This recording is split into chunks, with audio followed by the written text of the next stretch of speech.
Hello everyone and welcome to the 2016 Goody's Fast Relief 500 at Martinsville Speedway race review, where I recap what went on before the race, during the race, and after the race, looking ahead to the upcoming race.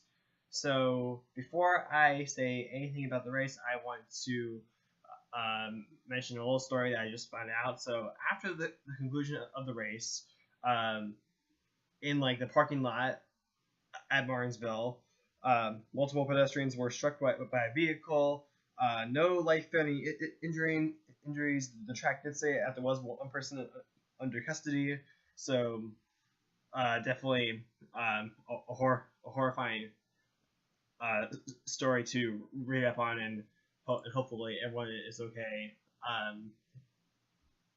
And I wish everyone who's injured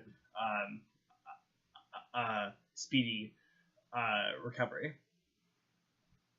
Anyway, now let's move on to what I thought about the race. I think last week after Talladega, I talked about how for Talladega standards it was a tame, calm race.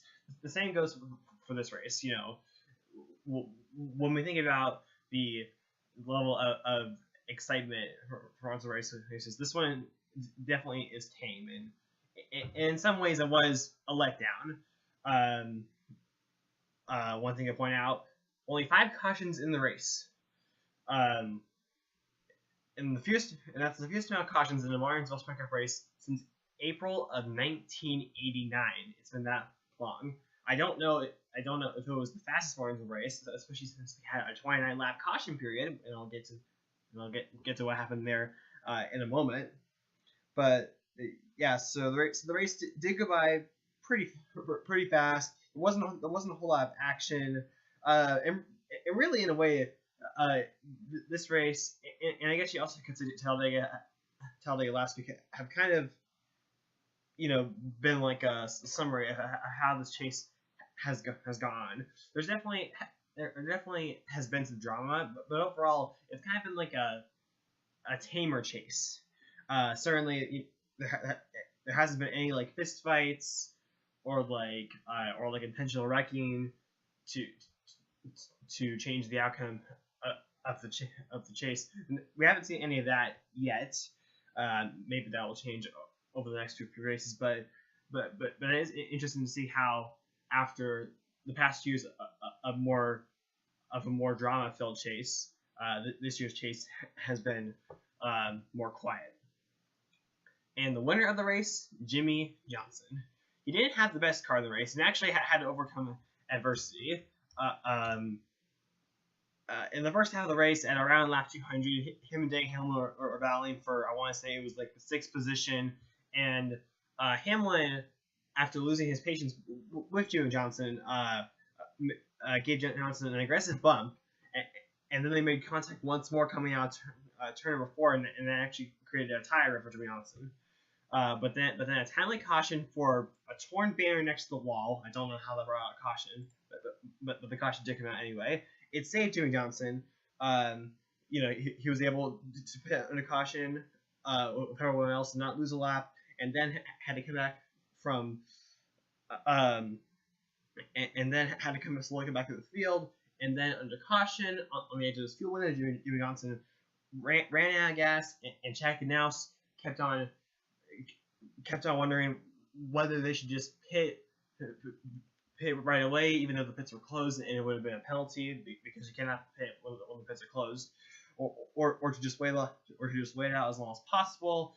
Eventually, the pits did open just in time, and Johnson was able to pit when the pits were open, and then he restarted up front, and the final battle of the race was actually between him and Denny Hamlin, and instead of retaliating Denny Hamlin, Jimmie Johnson chose to race clean and get by Denny Hamlin after working hard for several laps, and Jimmie Johnson went on to win the race. Unlike last week leading up to Talladega, there wasn't as many storylines, or at least many storylines that caught my eye leading up to Martinsville, but there were still a couple of things worth mentioning. The main one is that starting next year, any Cup driver that has 5 years or more than 5 years of full-time experience in the Cup Series will only be able to compete in the maximum of 10 Xfinity races and 7 truck races. They are also banned from competing during their chase seasons. So in other words, NASCAR is putting a limit on Cup drivers.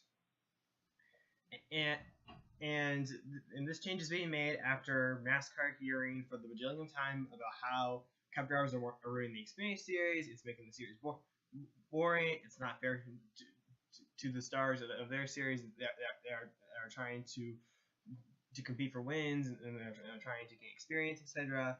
And this change, in my opinion, I think it's kind of I'm probably in the minority when I say this, but it's putting a band-aid on a bullet wound. There are other problems in the other two series. The use of needless gimmicks, the bad aero package, the uninteresting schedule. I think those issues need to be addressed rather than limiting Cup drivers. I do think Cup drivers competing in so many of the Xfinity races, not as many as truck races. I think it is a problem, but it's not the main problem. That's just my opinion. Farmers will leave the 5 team after 2017 in the 5 cars driven by Casey Kane. Farmers has been with that team since Casey Kane joined Hendrick in 2012, and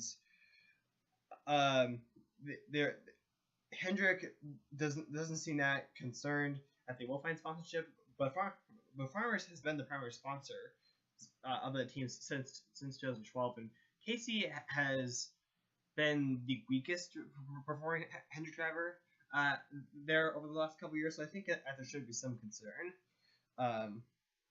And Jeff Gordon, he's not sure if this race will be his final NASCAR race ever. He's not quite sure. So I guess it is possible that if next year, if one of the Hendrick drivers has to sit out for a portion of the season and substitute drivers needed, then I guess we could see Jeff Gordon back. But like you said, he's not really sure. I do think though that Rick Hendrick and sponsors are going to want him back though if he is available. And how about practice and qualifying?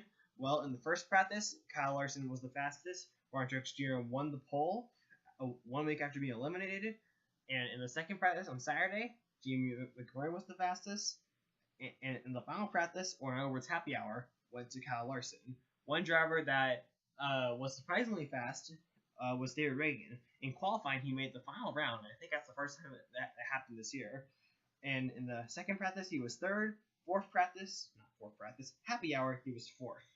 There was no way I was going to forget about this because I think it needs to be talked about, and that is the scoring nightmare that happened in the second half of this race. So let me first explain what happened. In the second half of the race, we had a green flag run that went on for so long that we had green flag pit stops. Green flag pit stops in Martinsville are rare. They last happened 4 years ago, which I guess isn't that long ago, but when you think about Martinsville, short track, a lot of beating banging, usually a lot of spins and wrecks, green flag pit stops are definitely one of the last things you expect in Martinsville races.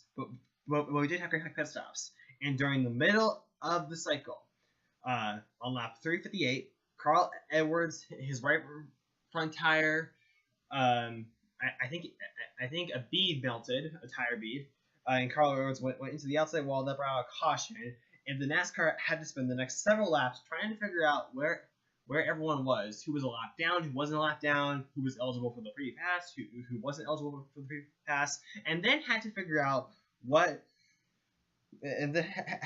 who restarted where, because there is a specific way NASCAR likes to have the drivers restart, and it all depends on whether you're a lap down, whether you're not a lap down, whether you got penalized with a caution, etc.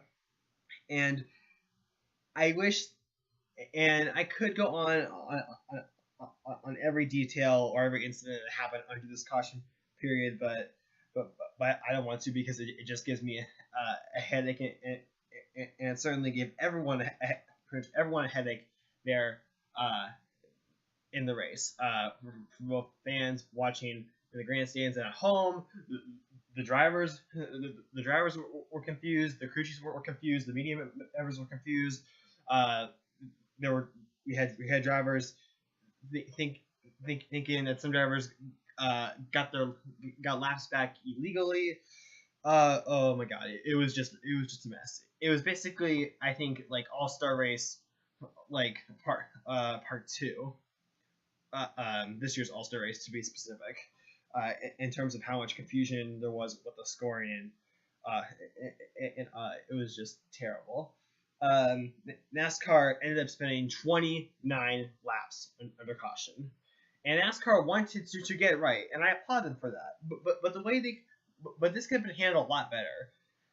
A red flag should have flown out after the first 2 laps of the caution period. That could have given it time for NASCAR to figure out where everyone was, where everyone should have been, without wasting so many laps under caution. Because it should not take 29 laps. I know it's nothing new, but it still doesn't make it okay. That situation could have been handled. And chances are, I have a feeling that there will probably be rule changes in the future to make things easier. I hope, because it was a shame to see this happen, especially this late into the season, a chase race, and I do think that spending 29 laps under caution did affect the outcome of this race. For example, had the race restarted 20 laps earlier than what it did, we could have had a different winner. Brad Keselowski was catching Jimmy Johnson, but just simply ran out of time. Who knows? If he would have had those extra 20 laps, we could have had a different winner, and certainly a different looking chase picture. During the summer months, Jimmy Johnson and the 48 team were struggling. Struggling to find speed, not to mention quite a bit of bad luck. They didn't look anything like the championship winning team that they were just a couple years ago. But since the season started, they have turned it around, made the round 12 points, then won at Charlotte, advancing himself into the round 8. And I said after his win at Charlotte that Jimmy Johnson has now become a serious threat to make the Final Four. Because Martinsville, Texas, and Phoenix, if you look at his record at all 3 of those tracks, it's great for the most part. And with Jimmy Johnson's win at Martinsville, he has advanced into the Final Four, and he will compete for his 7th Sprint Cup Series title. And if he does win the championship, he will join Dale Earnhardt and Richard Petty as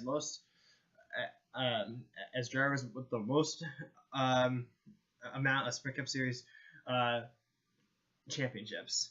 And it would be a very big historical moment for the sport, and especially for Jimmy Johnson, who has already enjoyed a great career. What are his chances of making the Final Four? Well, not making the Final Four, winning the championship. I think a lot of it will be who else joins him in the Final Four, because I do think that he does have a better chance of beating some drivers than others. But if you look at Homestead, it has not been his best racetrack. It's one of only 4 racetracks where he has yet to win, and that could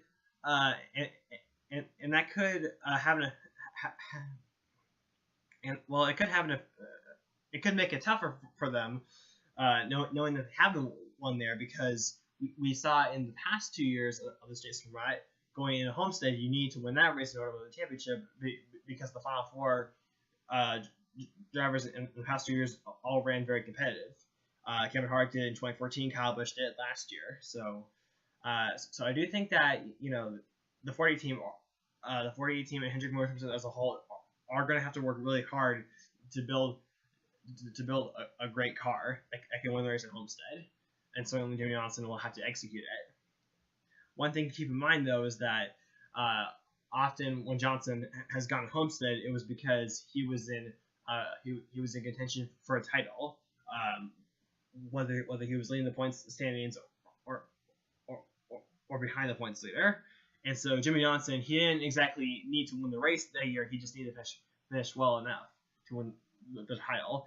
And he was able to do it 6 times. And the other times he had he had poor finishes due to like bad luck or getting involved in the wreck. So it will be interesting to see if the 48 team can't overcome the hurdles that will present them at Homestead 3 weeks from now. Let's look at the chase picture going into Texas. So we already know that Joey Johnson will be the Final Four, but who will likely join him? Well, Denny Hamlin, Matt Kenseth, Kyle Busch are all above the cut line. Logano, Kevin Harvick, Busch, and Carl Edwards are all below the cut line. And to me, there are 3 drivers that are in a must-win situation: Kevin Harvick, Busch, and Carl Edwards. I already explained to you why Carl Edwards. I already explained to you why Carl Edwards had problems. And Busch and Kevin Harvick, especially in the second half of the race, their cars, they just didn't have fast cars at all, and they would both fall off the lead lap and finish, I think, outside the top 20. So that's why they are in a hole. Joey Logano, 4 points below the cutoff. That can easily be made up because remember, every point it's 1 point per position. In Texas, a 1.5-mile track. Quad Oval has a worn-out surface. Jimmy Johnson has won the last 4 November races there, so don't be surprised if he's a factor for the win. And think about this: if Johnson does win at Texas, it takes away another spot that a driver like Carl Edwards might need. But other than Johnson, who else do I think can we expect to perform very well there? Well, the Gibbs drivers have been very good at the mile tracks this season. So it won't be surprising to see all 4 of them run up front. Kyle Busch won the race back in April. He had one of the best cars in that race, as far as what my memory serves. Kevin Harvick enters this race 16 points below the cutoff, and in the past 2 rounds, he had the bad first race of the round, but then came back in the second race to win, and it would help him advance into the next round. So, will he be able to do it again? And of course, if he doesn't win Texas, then there's always Phoenix. The driver that I'm most concerned about is Kurt Busch, because he didn't just have the speed in this race. He hasn't exactly had the speed of a winning car, and sometimes not even a top 5 car for a while now. So, and that could really like severely hurt his chances of winning one of the next 2 races. Especially if he cannot point his way back in. But anyway, that's pretty much all I really have to say. Thank you all for watching. Be sure to rate, comment, subscribe, and bye.